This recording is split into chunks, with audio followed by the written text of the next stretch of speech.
Hello everyone, welcome back to PHE with PSR, your one-stop solution for all PHE related questions. In this video, we are going to discuss Bolex. So, what is Bolex? It is also known as Ginu Varam. It's a postural deformity जिसमें जो हमारी knees होती हैं वो ऐसे लगती हैं जैसे कि एक बो हो.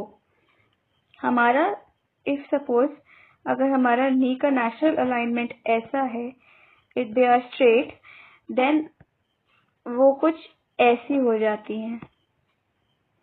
It looks like a bow.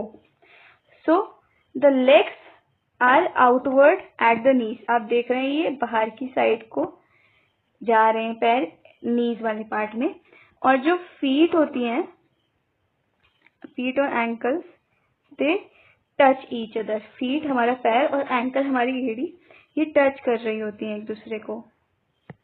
और जब एक चाइल्ड का नॉर्मल डेवलपमेंट हो रहा होता है तो इस समय ये कंडीशन जनरली उसमें पाई ही जाती है.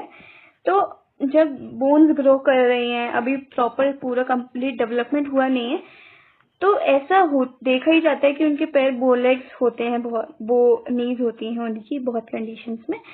लेकिन पेरेंट्स इस चीज को लेके वरी करने लगते हैं कि उनकी जो वॉकिंग का पैटर्न है वो थोड़ा ऑकवर्ड है, वो थोड़ा लड़खड़ा के चलते हैं, और उनके जो पैर के अपीयरेंस है उसको देख के वरी करने लगते हैं. But for children this is not so serious. जैसे जैसे चिल्ड्रन की ग्रोथ होगी, ग्रोथ के साथ ये अपने आप ही हट जाएगी ये दिक्कत और नॉर्मल वॉकिंग हो जाएगी. अगर विद एज ये दिक्कत ठीक नहीं हो रही है तो फिर एक्शन लेने वाली बात है. फिर तो the parents must consult to doctor. अगर किसी को बोलेक्स की प्रॉब्लम है तो इसका मतलब है उसे या तो ब्लंट्स डिसीज भी हो सकती है, या उसे रिकेट्स है इस वजह से भी उसे ये डिसीज हो रही हो, या उसे आर्थराइटिस की प्रॉब्लम हो. सो ब्लंट्स डिसीज में क्या होता है, ये एक टीबिया जो बोन है हमारी, जो हमारी लोअर लेग पार्ट की बोन है, उसका डिसऑर्डर है.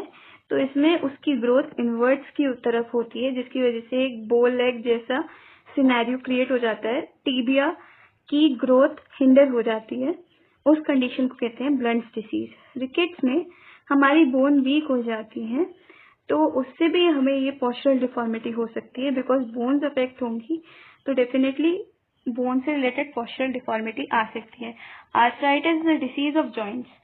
तो प्रॉब्लम नी पार्ट में है. तो अगर नी पार्ट पर प्रॉब्लम है, knee is basically having a joint, तो अगर वो जॉइंट भी अफेक्ट होगा आर्थराइटिस में तो भी हमें ये बो लेग वाली प्रॉब्लम देखने को मिल सकती है.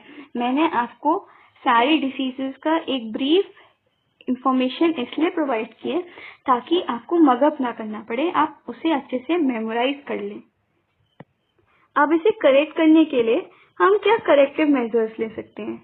Use of braces. जैसे हमारे टीथ के अलाइनमेंट को ठीक करने के लिए ब्रेसेस आते हैं, वैसे ही हमारी नी के अलाइनमेंट को ठीक करने के लिए भी ब्रेसेस आते हैं, तो हम उनका यूज कर सकते हैं.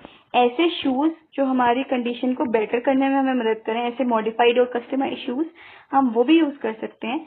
और बहुत बार ये रिकेट्स की डिसीज की वजह से या deficiency of minerals and vitamin की वजह से भी होता है. तो अगर हम एक बैलेंस डाइट लेंगे तो डेफिनेटली हम इस सिचुएशन को बेटर कर सकते हैं. और अगर हम फीट के एज पे, इनर एज पे वॉक करेंगे अपने फुट के, तो भी हमारी ये प्रॉब्लम कई हद तक ठीक हो सकती है. इसकी रोज प्रैक्टिस करेंगे अगर तो. So this is all about bolex. I hope this topic is very clear to you. Thanks for watching. Like, share and subscribe to my channel.